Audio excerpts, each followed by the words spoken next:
يا رب. وينك يا مريم؟ يلا جيتك ابطل راتب. ايه بطل راتب. تفضلي. هات لا شو. هي $600 لمعاهد الاولاد. ايه هات الله يرزقك. ضل معي $400. بجيب لنا كيلو لحمه بنطبخ عليها كم طبخه بنقضي بقيه الشهر كلها حواضر. بتعرفي انت مشان معاهد الاولاد مجبورين.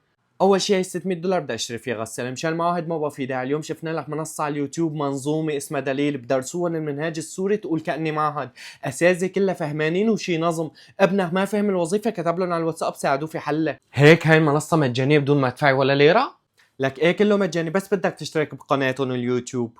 لأول مرة في سوريا منصة دليل تعليمية تطلق مشروع تدريس المنهاج السوري كامل ابتدائي إعدادي ثانوي، وراح يكون في أساتذة بقدرات عالية تعطوكم الدروس على اليوتيوب، وأي وظيفة أو أي درس ما فهمتوا بتتواصلوا معهم على الواتساب ويساعدوكم بحل الوظائف وبيشرحوا لكم الشغلات اللي ما فهمتوها. هذا الشيء كله مجاني بس بيتطلب منكم الاشتراك على اليوتيوب، وأيضا راح يكون في تدريس عبر منصات فيسبوك وتيك توك وانستغرام. وداعا للمعاهد وداعا للأساتذة الخصوصي، كله مجاني بس اللي عليكم تشتركوا بالقناة.